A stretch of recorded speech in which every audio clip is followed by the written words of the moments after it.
If you could have one gigantic billboard anywhere with anything on it, what would it say? Naveen, I would say that self-discipline and patience can unlock greatness. So powerful. I love it. And in fact, I follow that ardently. And then please describe yourself in just one word. Obsessed. Yeah. I'm obsessed. Okay, one book you would recommend to everyone. There's so many great books out there, but I really love a book called The Compound Effect by a gentleman by the name of Darren Hardy. I love that book. It's very practical. I would recommend it to everyone. Yeah, I read the summary and it's amazing. And then, so folks, you have tuned into TGV and hearty welcome to the Guiding Voice podcast series, the world's only quadrilingual podcast at this moment of recording. And we are trying to embark into multiple languages as we speak. And here we embark on transformative conversations for a better future.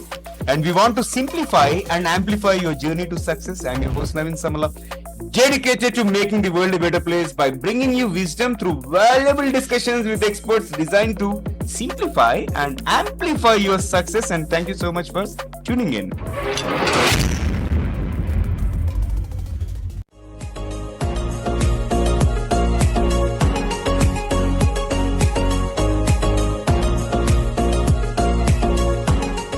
So, folks, we are joined by Dr. Emilio Husto, an inspiring figure who overcame adversity as a Cuban refugee to become a highly respected medical doctor, ophthalmologist, cosmetic surgeon, and two-time international TEDx speaker with nearly 9 million combined YouTube views. Whopping numbers, isn't it? And today he is the Amazon best-selling author known for his powerful messages on delayed gratification and the obsession advantage. And Dr. Husto has touched millions worldwide. His journey from poverty to success is a testament to resilience, and he's here with us today to share the strategies behind his super achiever mindset. And let's dive into his secrets of passion, personal mastery, and also lifelong fulfillment. But before we get into our topic at hand, mastering the power of past, Dr. Emilio Husto's blueprint for resilience and super sustained success. Here's an exciting twist. As always, we are going to tickle our guest's brain. Dr. Emilio, get ready for a rapid fire round of random words. I'll mention a few and I would love to hear the first thing. All right.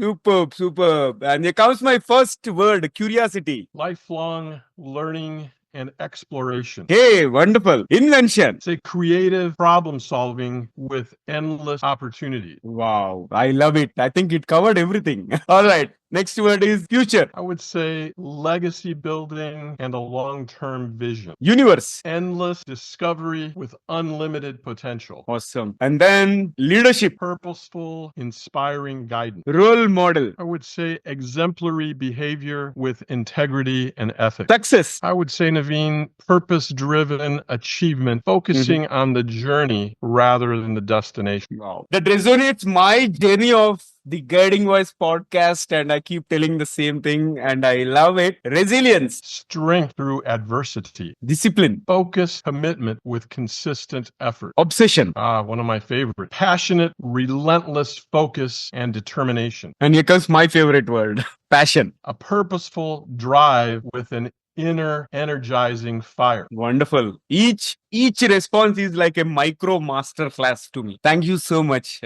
I love it. I love your responses. And Dr. Emilio, there is one more rapid fire round toward the end of the episode, so stay tuned. And before that, let me welcome you to the Guiding Voice podcast series. How are you doing today? I am doing fabulous, Naveen. I've been so looking forward to meeting you virtually and talking to you. I'm a very big fan and advocate of your work. So kudos to you. Thank you so much. It means a lot to hear such kind words from an eminent personality like you. And Dr. Emilio, let's get the ball rolling. We'll begin with your guiding voice. Talk to us about who is your guiding voice. Well, truly, Naveen, my guiding voice has always been my parent. My parents' resilience, courage, their sacrifice, coming to the United States as a Cuban refugee, all three of us, parents with nothing. I mean, literally nothing. It's hard for me to imagine through it, but I was a child and they were adults. It does sadden me that, my father now has passed away 25 years ago. My mother has had severe dementia for the last 10 years, but I just can't even begin to imagine the courage and sacrifices that they made for a better life, really primarily for me. I mean, obviously they wanted a better life for themselves, but they truly devoted their life in the hopes that my life would be better in the long term. So it's always in the back of my mind, and a day doesn't go by that I don't think about their sacrifice. That's wonderful to know. And I think, parents are always selfless and they try to do a lot of things. And especially this story is so heart touching to me. And now let's talk about your success mantra, as in share with us top 3 things that have contributed to your success so far. Well, Naveen, I recently gave a talk at Cambridge University in the UK, referred to it somewhat jokingly, but quite seriously as my Cuban Triad. And the Cuban Triad are 3 things. Number 1 is self-discipline. And I've been blessed. I've just always had an innate sense of self-discipline myself. My parents never had to push me or force me or guide me in that respect. So self-discipline, I think, is absolutely crucial. Number 2 is resilience. And resilience, I mean, we all have challenges in life, right? I think no one can say that their life has been perfectly smooth. And I've had significant challenges, and 2 of the ones that come to mind are I had a medical crisis in high school where I was out for 2.5 months and had 3 surgeries, but pushing through and viewing that not as a setback, but rather a temporary step back, and being able to bounce forward and persevere has really taught me a lot and set the stage for my life. And then, of course, the last one is what I titled my first TEDx talk in my book, which is delayed gratification. And to me, again, delayed gratification has been a part of my life. It's not a conscious thing that I chose. It being an immigrant, a Cuban refugee, it was simply part of my life. But to me, a delayed gratification is an unwavering belief in resisting those immediate pleasures in favor of a later, oftentimes greater reward. And so those to me are the 3 core principles that I have in my heart and soul.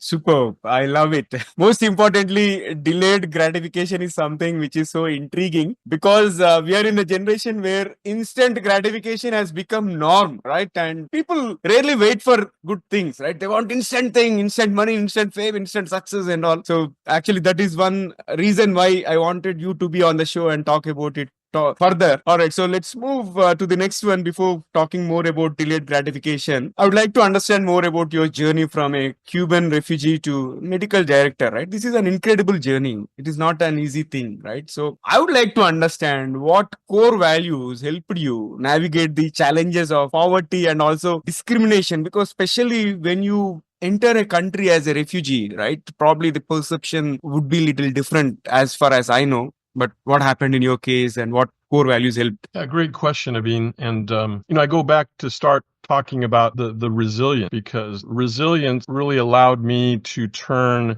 those negatives into growth opportunity. And that's been a recurring theme throughout my life. And you are correct. Coming over as a Cuban refugee, as an immigrant, there are lots of obstacles. Yeah. Not only is there the language barrier, but there's a certain level of discrimination, if you want to call it. Yeah. I hate using that word. It's such an overutilized word, but there is a certain level of discrimination.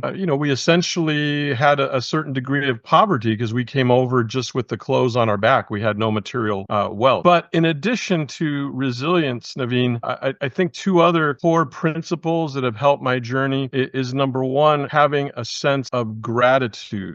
Gratitude not only for being in this country, but gratitude for everything that God places in front of us and the opportunities placed in front of us, which is essentially what my parents were looking for. They were looking for freedom freedom and opportunity. And the last core principle I would say, Naveen, is to have a sense of humility. I think it's very easy, especially as we each become more successful in our lives, that it's very easy to fall into this trap where we feel that, oh, we're so good, we're so hot, oh yeah, we're at the top of our game. No, but God has placed each of us on this earth for a reason. Just because I'm a doctor, my father was a steel worker. He worked with his hand, and I'm no better than he is. I'm no better than you are, Naveen. We're all equal human beings. And I think having a sense of humility is absolutely imperative in our life. I love it. I think, yeah, see, what I noticed after interviewing 700 people from 70 countries, great leaders like you are humble, like you're so simple. And this is something which inspires me, right? And thank you so much for talking about that. And now coming to the TEDx talk, right, on delayed gratification and obsession. I think those talks have resonated with millions. And how do you apply these principles in your own life to achieve success? Well, truly, for pretty much most of my life, maybe up until just recently where I've let myself have a few immediate gratification pleasures. But really, for the majority of my life, I've always prioritized my long-term goals over those immediate pleasures. And it's a challenging thing to do. I mean, even for example, in my medical practice, this is my 36th year of medical practice, of surgery, of ophthalmology. But in the first 10 to 15 years, I did not have that immediate gratification. I worked very hard, and every dollar that came in, I wasn't using it to spoil myself and to have all these nice things. I reinvested into the practice. I reinvested into technology, into good employees, into training them, into human resources. I mean, I kept reinvesting and reinvesting. And it's only been in the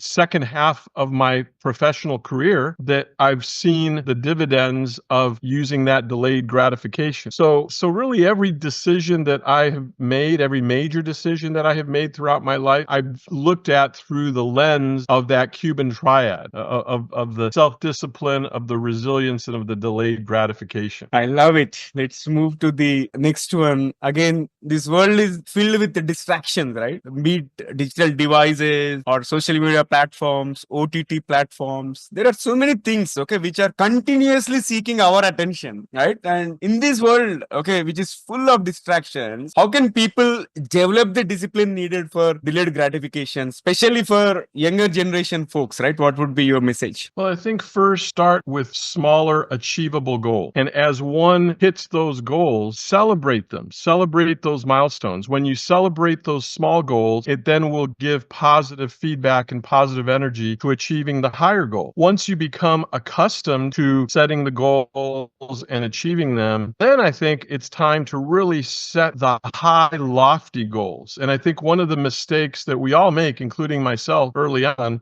is that we don't set goals that are high enough. We set goals that are, easily achievable. And that's okay to have goals that are achievable, but we have to have a bigger, higher goal ahead of us because it can be achieved. It may take time, but it definitely can be achieved. And so I think that measuring, along the way, measuring how we're doing, celebrating those small wins, and just keep pushing and forging ahead, to me is really critical. And that's what I try to teach. My wife and I have 3 teenagers, and believe me, we wrestle with this because just like you were saying earlier, they're all into the instant gratification and the social media, which, I hate the social media. It's really, I think been, there's lots of positive things, but boy, it's really been a big negative to our youth in society. They think, like you said earlier, they think that everything is going to be handed to them. It's going to come in an instant. They're going to have money and fame, and you have to work hard. Everything that's worth achieving and anything worthwhile, one has to work hard and be persistent and persevere. And it's a challenge, let me tell you. Yeah, got it. And they post some picture and they immediately need some likes, comments, and all, and they get anxious, right? Yeah, I can understand the generation, right? All right, so let's move to the next one. And now we'll talk briefly about your book, okay? The Power of Pause. First of all, the title itself is so amazing. and it focuses on mastering this delayed gratification. So what is one actionable tip from the book that our audience can implement today to get closer to their goals? Well, I think a very simple tip, Naveen, is basically practicing saying no to a immediate gratification. So, for example, you have something that you want to buy, for example, and being able to say no and then think about it. To stop, say no for the moment. Don't act immediately, and then come back to it maybe a week later. And then a week later, you can then decide, okay, is it still that important? Because most of the time, what'll happen is that if you just pause and you wait, when you go back to that, it's not as important. So something else now has come onto your mind. So I think as simple as this sounds, I think resisting that immediate pleasure and just pausing and then coming back around to it sometime later really can be beneficial, and it can start teaching ourselves psychologically that it is possible to resist that instant gratification. But like anything else in life, you have to practice it. Wonderful. And then can you also share about a moment from your life where this delayed gratification had the most significant impact on your career or maybe your personal life? Well, two things that come to mind. One, I already mentioned, and I'll mention it again because it truly was a conscious effort for delayed gratification. And that is that the first 10 to 15 years of my professional journey, my medical practice, I resisted, taking the money that was coming in that I was earning and buying nice things. Instead, I was living a very meager, humble life, and I was reinvesting in my practice, right? So that's one thing. And then the other thing, which just comes to mind, is that, I'm blessed to have a wonderful wife and 3 wonderful children. But I did, again, consciously, I delayed, if you will. I married a little bit later in life. I had children a little bit later in life. Now, that's not to say that everyone should do that. There's nothing wrong with getting married early and having a family earlier in life. But that was a choice that I made because the first years of my life, I really wanted to devote to my practice, to my patient. I wanted to get a head start. I wanted to have stability in my life, from a financial standpoint, and then started on the journey of my personal life. So that was a choice that, worked out for me. It has its pluses and minuses, of course, but if I had to do it all over again, I would do it the same way. Great to know that. And also now talking about your speaking engagements, and you have balanced a highly successful medical career with global speaking engagements as well, right? So how do you manage your time and also energy across these demanding roles? Well, basically, Naveen, I just try to prioritize my commitments, the choices that I make. We all only have 24 hours a day, and I certainly need my sleep. Not like my younger days where I could go with 5 hours of sleep. I find that as I get older, I need more sleep. But I think just prioritizing, making the right choices, also making efficient use of my time. I mean, I as my wife will tell you, it's rare that I sit around doing nothing, unless it's a conscious effort. If I really, really want to watch a sports event, okay, I'll take the time and I'll watch it. But generally speaking, I'm always doing something, even so far as in the office, when I'm in between patients or in between surgeries, if I have 10 minutes, I make use of those 10 minutes. I'm not just sitting around. So I think making efficient use of your time and prioritizing, I think, are 2 ways that have been helpful for me. Superb. I thoroughly enjoyed the conversation so far, and it's time for us to add some more spice and some more excitement to the episode. Hello, I'm Steve Ahern, one of the judges of the Asia Podcast Awards. I'm interrupting this episode to let you know that you're listening to an award-winning podcast. This podcast won its category in the 2024 Podcast Awards, so you know you're listening to quality. Enjoy your listening experience, and congratulations to the team who created this award-winning podcast for you. So, which means we are kicking the second rapid fire round. Shall we get started? Okay.